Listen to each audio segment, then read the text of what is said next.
Mira, pensa que estàs en el Museu del Rei de la Màgia. Sí. No poden faltar les cartes, i ara et vull explicar que aquí tinc unes cartes que totes són diferents, d'aquestes que serveixen per jugar al truc, d'aquestes que serveixen per jugar a la brisca. A la botifarra, Sí, les clàssiques. sí, la botifarra amb mongetes, no? Clar, també, també. Escolta, jo passaré les cartes així, i tu em dius prou quan vulguis. Val. Hauràs de triar una carta, mirar-la, pensar-la i concentrar-te i no oblidar-te mai de la carta que has pensat. Vinga, doncs... Aquí tenim, aquí agafes la carta, Aquesta sisplau. l'agafo. La mires, Val, ja la tinc clara. la poses aquí entremig, Sí, i la carta que està aquí entremig la passes... la intentarem fer passar aquí A al dalt de damunt, tot. aquí al damunt, però ho faràs tu. T'hauràs Jo? de concentrar i amb la teva energia mental fer pujar la carta. Ja veuràs, pensa, puja, Val, puja, ho vaig pensant, puja, Molt bé. però amb intensitat. Fort. Sí, I la carta, veus, era el 5 d'oros. la Sí, teva. que era el 5 d'oros, sí, Ja ha molt bé. pujat, ja ha pujat. Però mira si ho has pensat amb intensitat, mira si ho has pensat amb energia, que totes les Què cartes diu? són els 5 d'oros. Fantàstic, Oh, no riguis, no? Ja em diràs com t'ho has fet, això, Potser perquè el 5 d'oros és l'objectiu del programa d'avui.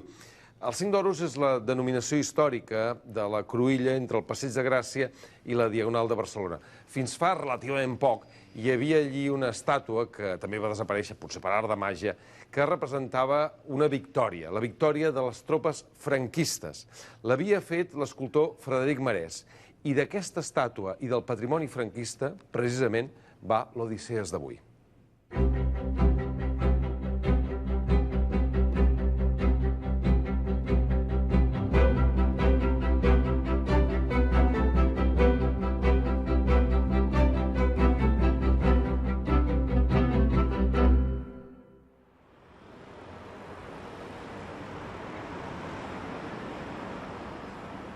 Joaquim, aquesta és la plaça històricament anomenada els 5 d'oros, però la veritat és que no s'entén per què li diuen 5 d'oros. Bueno, perquè aquí, abans del monument, hi havia un cercle al mig i 4 cercles amb uns fanals. O sigui, al principi no hi havia res, per tant, no hi havia aquest obelisc ni... No, aquest és el segon gran monument de la Diagonal. Hi ha una història divertida perquè pocs anys abans s'havia inaugurat el de mossèn Cinto a Passeig de Sant Joan Diagonal. Sí, aquí baix. I aquest hi posen l'estàtua de la República, una senyora mig nua. Aleshores, en aquella època, la gent en aquest tram, quan deien on quedem, deien entre la fulana i la sotana. La sotana, La sotana era mossèn i la Cinto. fulana, l'estàtua de la República mig nua. Molt bé. I per què van posar aquesta estàtua d'una senyora? Com va anar la cosa? La cosa va anar que la Segona República va voler retre homenatge a un català, que és Pi i Maragall, que és el president de la Primera República Espanyola. del 1860 i La escaig. presidència d'ell dura molt poc. Aleshores fan un concurs i es presenten dos escultors, en Vilademat i en Frederic Marès, i guanya en Vilademat. I fa l'estàtua La senyora despullada aquesta que em comentaves. Despullada, que a més li deien també el nom d'una vedet, el nom popular era d'una vedet del Molino de la seva època, o sigui, menys la República li deien de tot. El llapis, la fulana, la vedeta, li deien de tot, que tenia la Gràcia al cul perquè mirava, allà està el barri de Gràcia. I esclar, girava el cul cap a l'esquerra la senyora.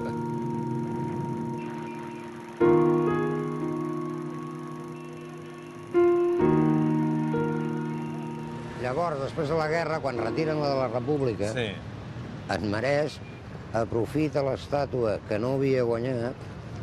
La que també era per la República. Que també era per la República, com que estava amb el braç en val, ja li va bé. Llavors en Marès és tan hàbil com per salvar una estàtua que havia perdut el concurs per tornar-la a posar en mans dels franquistes, en aquest cas, i guanyar el concurs encara que sigui uns anys després. De fet, el que fa és reciclar, no? És un avançat des d'aquest punt de vista. Recicla una estàtua amb una altra, li canvia el nom, li posa una túnica i aquí està. De totes maneres, la gent li continua dient el llapis. Llavors, quan les primeres manifestacions democràtiques, el clàssic era penjar la senyera de dalt a baix i embolicar la famosa victòria amb la senyera.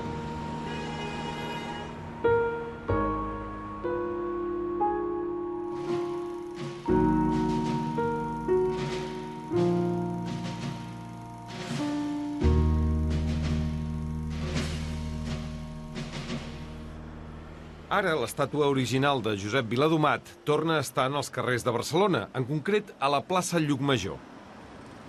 Així, aquesta, Joaquim, és la que hi havia abans. Aquesta era la república que estava al 5 d'Oros. La de veritat, la primera i la de veritat. Porta el gorro frigi, a diferència de l'altra, lògicament, va nua. Aleshores, a l'acabar la guerra, la varen portar en un magatzem municipal. Quan la transició la va trobar el Huertas Clavería, el periodista d'en Pau Descansi, i explicava que la tenien castigada de cara a la paret. Aleshores, l'Ajuntament Democràtic la va traslladar aquí, que és la plaça Llucmajor de Barcelona, i durant molts anys han estat convivint les dues, la República aquí i la Victòria allà. Un dels millors historiadors de l'art català és Xavier Barral. Potser ell m'aclarirà un dubte que em neguiteja. Doncs, Xavier, estem ara al taller museu de Frederic Marès, precisament l'autor de la Victòria. Una cosa que no acabo d'entendre, em passa tant amb el Marès com amb en Viladomat. Dos artistes que fan unes estàtues per presentar-se, per fer el monument a la República, i resulta que d'una manera o altra acabaran col·laborant amb el franquisme. La raó profunda els hauríem de preguntar amb ells, això és la veritat. Però no és el cas d'acusar només Marès o Viladomat, és el cas d'en Clarà, és el cas d'en Monjo, és el cas de molts escultors o artistes en general que diríem que amb un canvi de règim entren a servir el règim. I això no vol dir que sigui menys art el que ells fan. En Marès es pot dir que era més franquista que el Viladomat? Això és impossible de quantificar, perquè jo tampoc els consideraria artistes franquistes. Hi ha molts artistes importants que es posen al servei d'aquest estat. En el cas del franquisme és més aviat un art de la col·laboració. Estem parlant també d'això, d'una lluita per la subsistència en molts casos. I un altre tema que voldria també treure seria el tema de si s'han de conservar o no s'han de conservar aquests monuments, perquè quan hi ha un canvi de règim té tendència, com els americans quan entren a Bagdad, quan ens trobem que el primer que fan és destruir aquell símbol d'identitat que és l'estàtua de Saddam Hussein. Però el tanto l'ha fet un artista. Desmunteu-la i poseu-la a les reserves d'un museu. S'ha de treure dels ulls de tothom, és veritat, però és una obra d'art. I diríem, idealitzi les barbaritats més grans del món, si voleu, però és art.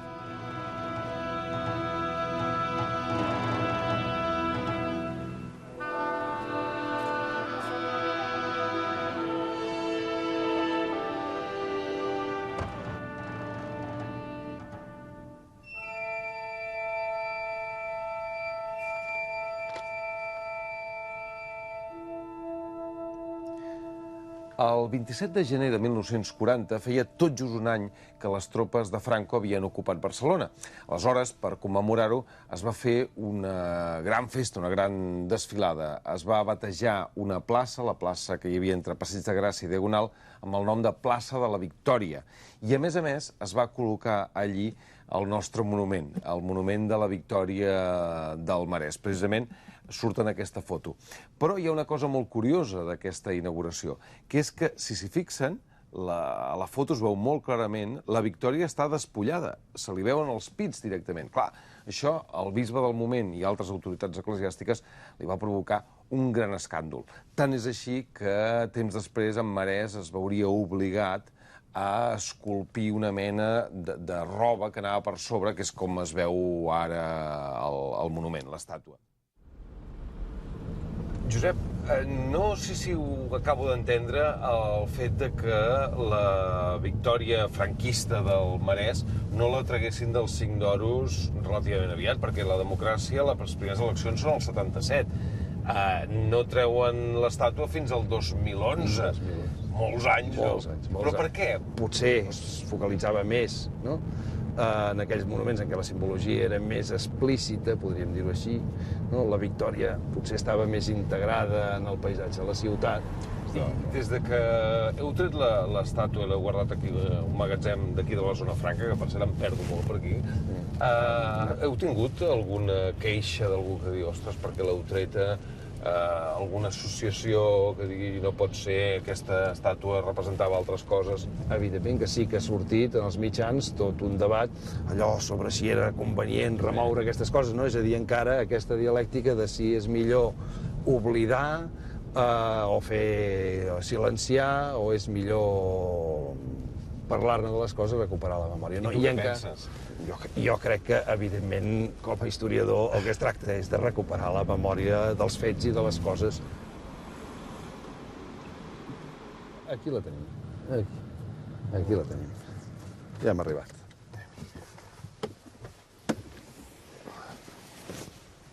Caram. És immensa, eh? Jo me la imaginava més petita, no sé, l'havia vist sempre... Impressiona, vist així a escala, Sí, sí. direm, cara a cara. Què fa d'alçada? 4 metres 20, aproximadament. 4 metres 20. I què pesa? En aquests moments, unes 3 tones. I com a historiador de l'art, és una peça prou interessant, a part de la seva càrrega històrica, que òbviament la té molta, eh?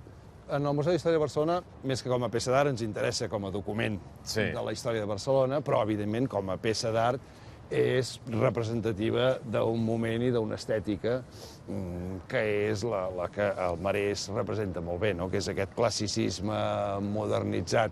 Des del punt de vista iconogràfic, si ens la mirem bé, en realitat això seria Espanya adornada amb els símbols de la victòria. Espanya? Espanya, perquè si fos la figura femenina en si, Sí. la grossa, no és pròpiament una victòria d'acord amb els patrons de la simbologia clàssica. La victòria és aquesta petita figura que veiem aquí, que és la figura jove alada. Això sí que és la victòria pròpiament dita. Perquè té les ales, que és el símbol tradicional. I aleshores la figura aquesta porta la corona de llaurer. Sí. Va coronar amb la corona de llaurer dels triomfadors, Sí. també la simbologia clàssica, i aixeca amb el braç la branca d'olivera, que és el símbol de la pau, que se suposa.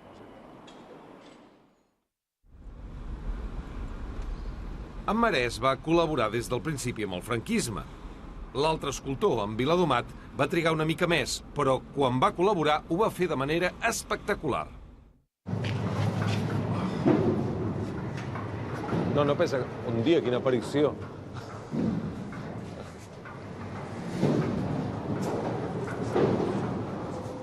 Buah! Obrir això i trobar-te el Franco, la veritat, impressiona molt, eh? Impressiona moltíssim. Aquest és el que estava a Montjuïc, l'estàtua al centre del pati del castell de Montjuïc? Sí, quan es va fer el Museu Militar, durant una època es va retirar en un espai privat, no visitable. I això de que li falti la cama? Bueno, per poder-lo inquibir en aquest espai es va haver de treure la cama perquè no passava per la porta. Que és aquesta d'aquí, no? Sí. Pesa, S'hi va estar molts anys i per poder-lo retirar i treure del castell, una altra vegada se li va tenir que tornar a desmuntar. Déu-n'hi-do el que pesa, això, eh? Déu-n'hi-do. Aquesta és l'estàtua del Viladomat. Sí. Però és curiós, no?, que el Viladomat hagués fet la República i acabés fent aquesta andròmina, no?, directament. Això és una història curiosa. En Josep Viladomat vivia entre Andorra i Barcelona i gràcies a això es va poder comprar un cotxe de luxe sense pagar els impostos que li pertocaven. Però amb la condició que passés mig any a Andorra i mig any a Espanya. Ell no en feia ni cas, feia el que volia, vivia com volia, i aleshores va tenir la mala sort que la Guàrdia Civil el va parar, van comprovar on havia d'estar vivint, li tocava estar vivint a Andorra i li van requisar el cotxe. Aleshores, es va anar a buscar les seves influències. En aquella època, el Porcioles, que era alcalde de Barcelona, també era jutge de pau a Andorra. Aleshores li va anar a demanar que intercedís per ell. Clar, a més, un favor que era molt franquista, això, de demanar favors i el nepotisme, sí. Però, com que els favors es paguen, a canvi li va demanar que li fes una escultura d'en Franco. O sigui, aquesta escultura d'en Franco està feta pel Viladomat, que va fer l'escultura de la República, que havia d'anar als 5 d'oros, o que va anar als 5 d'oros una època, simplement per pagar un cotxe que no pagava impostos. Sí. Caram, és una mica... Sí, és això, no? És una mica estrany, no?, tot plegat, i bastant ridícul. I què en fareu d'aquesta escultura ara? Perquè ja per pagar impostos ja no serveix, això. De moment es quedarà aquí. Però no tots els monuments franquistes són ridículs. Al castell de Montjuïc de Barcelona, el règim recordava els seus afusellats. Caram, el lloc és impressionant, eh? Sí. Aquí és on fan totes les concentracions els dies determinats franquistes. Buf. Aquí afusellaven a la gent, en aquesta zona? En aquesta zona afusellaven la gent. Hem d'entendre... O sigui, no només aquí, no solament aquí. No, perquè, clar, la gent recorda molt la Rabassada a Barcelona, no? Vull dir, i és molt a Montjuïc, i també per una certa... és un lloc aïllat, tenen el control de la zona, un buit de poder, i llavors ho fan així. I després afusellaments a la postguerra, doncs els pocs que es van afusellar a Montjuïc, militars, perquè la majoria del que va fer l'exèrcit franquista va ser fusellar-los al camp de la Bota. A excepció d'alguns casos que els ser militars els afusellaven en recinte militar. Però aquí hi ha sobretot els afusellaments de l'època republicana, revolucionària, en contra dels suposats o dels presumptes o dels implicats amb el franquisme. Per aquí, que és el fossar de Santa Helena del Castell, durant molts anys aquest monument, i encara té un cert aire, va ser un monument purament franquista. Només es lloaven i es recordaven les víctimes, diguéssim, del bàndol franquista, no? No, i encara es fa. És a dir, els dies que es troben els franquistes o els nostàlgics de la dictadura, els actes que fan són nostàlgia absoluta de plantejaments d'extrema dreta. Si nosaltres reivindiquem la cultura, un dels elements de reivindicar la cultura és no ser iconoclasta, no començar a destruir els monuments d'un període històric que han existit. O sigui, aquest monument, que és clarament franquista, aquest aspecte és evident, tu creus que s'ha de conservar? Jo crec que sí. Ara veig que és una mica diferent perquè hi ha aquesta placa en català i en castellà que recorda a tots els que van afusellar aquí. Això s'ha fet a molts llocs. Gent que amb una voluntat han intentat integrar-los tots per denunciar que una guerra és una barbaritat. Doncs els han integrat a tots els que van morir, sense excepcions. Que consti que els primers que van fer això van ser gent que havien fet la guerra. O sigui, els més generosos van ser els que van estar implicats com soldats i tot això, van ser els primers. Pels dos costats? Pels dos costats.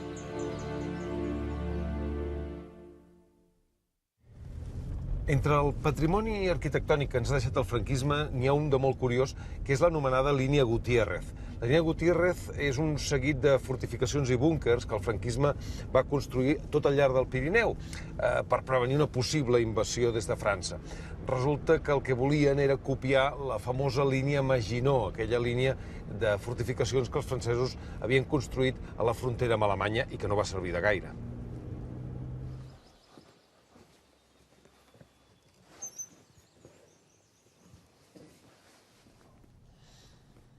Veuen? Això és el que els deia. Estem a Montellà Martinet, a la Cerdanya, i es veu molt clarament aquests punts vermells que hi ha aquí són els emplaçaments de la línia Gutiérrez, els emplaçaments de metralladores i d'artilleria, que el que feien era cobrir el possible pas d'un enemic al voltant del riu Segre.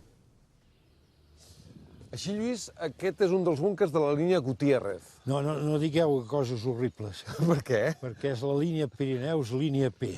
I, com es diu sovint, és una manifestació simpàtica dels catalans pels castellans. O sigui, per enfotre's en directe. Per enfotre's en directe. I quants d'aquests búnkers es van arribar a fer? Uns 4.500 i n'hi havia 10.000 de previstos. Ui, això és una obra... Enorme. Enorme, absolutament. Es pot entrar? Sí, es pot entrar. Hi ha quasi bé 70 metres de galeria. Doncs anem, si us sembla. D'acord. Què és pujant? Pugem per aquí, sí. Un moment, poso això. Anem-hi.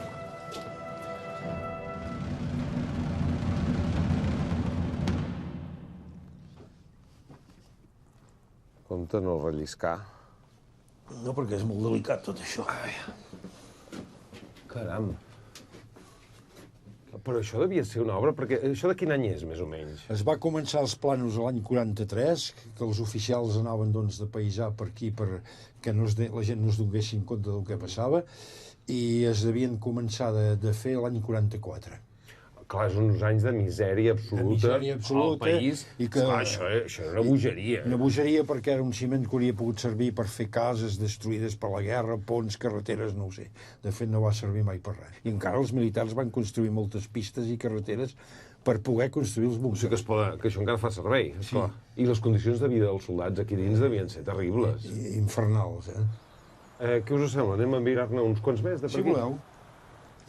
Ui, aquest és molt més gran, Sí, és un búnquer molt més gran, és un búnquer destinat a peces d'artilleria, d'artilleria d'infanteria lleugera. El que veig és que el canó que surt per aquí, esclar, i en aquestes barres no es podria moure gaire, no? No, però és que aquestes barres no són de l'època, van ser posades molt més tard quan es va adaptar la línia per fer un museu per la simple raó que ens venien a robar material. Si no, el canó tenia els 2 punts d'apoyo del canó de cada banda, que s'obria els 2 brancs i permetia de girar el canó en el moment que es volia. I en el fons es veu la carretera de Puigcerdà a la Seu d'Urgell enfocat amb els que hi havia a l'altra banda.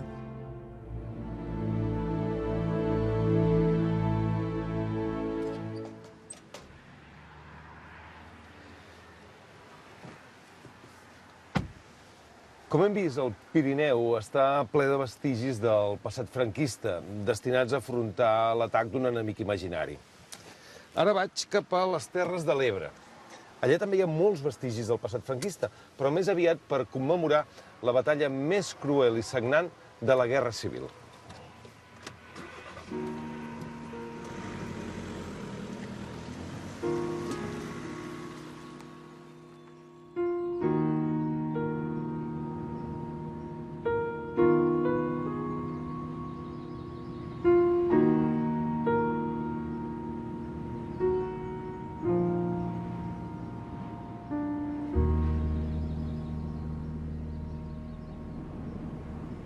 La gent de Corbera d'Ebre ha viscut tota la vida amb els records de la batalla de l'estiu de 1938. Caram, quantes coses, no? I tot això ho has col·leccionat tu? Bueno, això ho he anat col·leccionant a base de molt de temps i ha sigut coses que m'ha anat donant la gent i que hem anat trobant. Això la gent d'aquí de Corbera, o en general de l'Ebre, ho tenia a casa. Coses que replegava que s'havien abandonat a l'escenari de la batalla. Sí, la majoria de gent s'ho quedaven com a record i quan tenien molta xatarra abans de començar tot això, ho portaven per poder viure, ho venien com a xatarra. Després tens baionetes que més que feien servir els pagesos per les plantacions. Aquestes d'aquí? Sí, aquestes d'aquí, que anaven molt bé per clavar a la terra. I econòmicament ja sortia a compte això? La gent s'hi dedicava a això de replegar material de la batalla? La gent va estar molts anys vivint de la xatarra, no solament d'aquí del poble, sinó que venia molta gent de fora a buscar xatarra. Quantes bombes que teniu aquí, eh? I tot això ho has trobat tu i companys teus i gent del poble per aquí al voltant? Sí, la majoria són trobades, hi ha donacions, hi ha canvis, com t'he dit abans, i hi ha una sèrie de bombes diferents models. Aquesta, que és potser la més impressionant, és de per aquesta zona? Aquesta era d'aviació, era alemana i pesava 250 quilos. La Legió Còndor.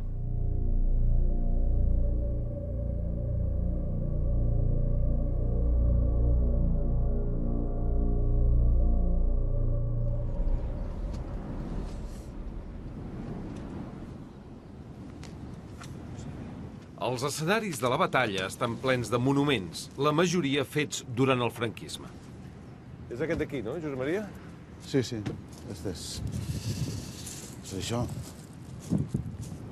La Cuarta División Navarra, sus caídos en esta zona, 1936-1939, Terra Lliure. I això es va posar aquí per la commemoració de la batalla de l'Ebre, d'una de les divisions. Aquesta divisió va ser important. Esta és una divisió clau, perquè és la divisió de xoc, la que sempre va en vanguardia. El Llaue, no? Era aquesta? Sí. Estos van ser els que van entrar a Bilbao al 37 i després, el 38, baixen a l'Ebre. És una unitat d'èlit de l'exèrcit franquista. Suposo que totes les divisions franquistes que van utilitzar durant la batalla de l'Ebre deuen tenir recordatoris d'aquesta mena, no? No totes. No totes. Només les més importants, m'imagino. Esta jo no en conec cap altra. I el que sorprèn és això, l'estelada i Terra Lliure. Això és habitual en els monuments franquistes que hi ha per aquí? Tots estan ratllats, tots estan destrossats, tots estan... és a dir, interactua la ciutadania en les restes de la memòria conflictiva que tenim. I reutilització de monuments o d'espais de la memòria aquí a la batalla de l'Ebre, que se'ls ha donat un discurs polític diferent, això també existeix? També existeix, sí. Jo crec que, per exemple, a Vilalba hi ha Requetés, o Terres de Montserrat, ha comprat un terreny on fan un Via Crucis i, a més, no se'ls utilitzen l'espai allà on van sortir les Terres de Montserrat el dia que es van produir els combats al començament de l'agost, sinó que utilitzen també a la zona republicana.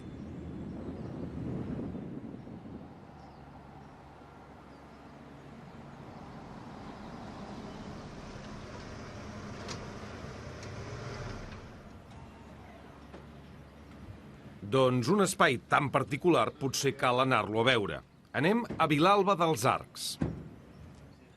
Aquí ens espera el també historiador David Tormo, que a més de ser del poble, és un dels responsables dels espais de la Batalla de l'Ebre.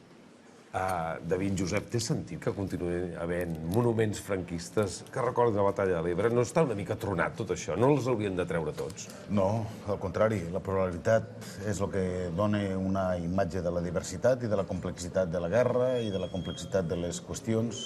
I si no, al final semblaria que els republicans han guanyat la guerra i els republicans la van perdre. Per tant, tot és... Sí, mos falta... A veure, hi han de ser, i a part mos falta el salt qualitatiu de donar-los sentit avui dia. Ho tenien en el seu moment quan se van fer, a part molt clara simbologia en molts dels casos, però element pedagògic, explicar per què estan aquí i per què es van fer. Aquí a Vilalba n'hi ha de monuments importants perquè hi va haver un dels episodis més importants de la Batalla de l'Ebre, no? Tinc entès. Això va ser font de guerra directa durant 3 setmanes llargues i ja el fet més èpic és el del 19 d'agost, l'assalt del Terç de Montserrat a la Punta Targa, i de derives hi ha 2 monuments, un a la punt de sortida i un al punt d'arribada. I com estan aquests monuments? Com és l'estat de conservació? Sorprenentment bé, prou bé en comparació amb altres monuments franquistes com podria ser el Coll del Moro. Sí, completament. O com pot ser inclús lo de la Fatrella, lo de la 4a Divisió de Navarra. O el que hem vist abans. Que hem vist abans. En contrari d'aquests, possiblement perquè no té la mateixa càrrega política. Sí, i potser perquè són bastant conciliadors. A pesar de que estan fets als anys 60, tenen una perspectiva d'englobar, consensuar una mica, és a dir, per a tots, per a tots els morts. Alguns membres del Terç, a petit comitè, diuen que ells van perdre la guerra.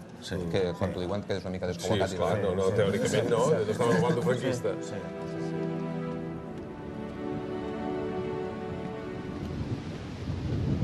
Recorda el seu exemple i sacrifici Terç de Requetés, Montserrat, 1938. Aquest és el monument per a una de les accions més sagnants de la Batalla de l'Ebre, no? Que és quan surten d'aquí els terços per atacar, el Terç de Montserrat, per atacar aquella punta d'allà. La Punta Targa. De quan és aquest monument? Això és un monument que es fa als anys 50 o 60 i és interessant perquè, bueno, la inscripció està en català per davant, per detrás està en castellà, però la simbologia és molt interessant perquè això és el llorer, que és el símbol de la victòria. Sí. I això és la palma. La creu de Sant Andreu, que és la típica del carlisme.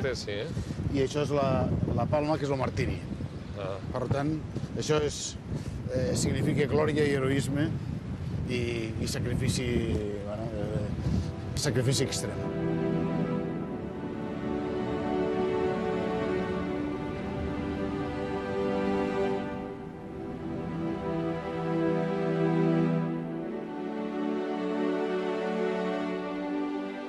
Sacrifici extrem.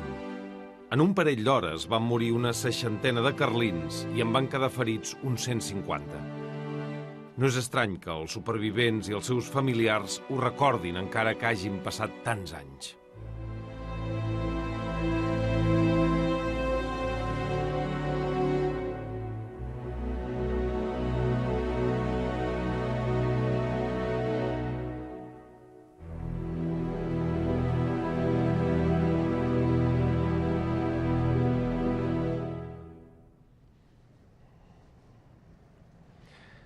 Ara encara es conserven a Catalunya molts monuments de l'etapa franquista.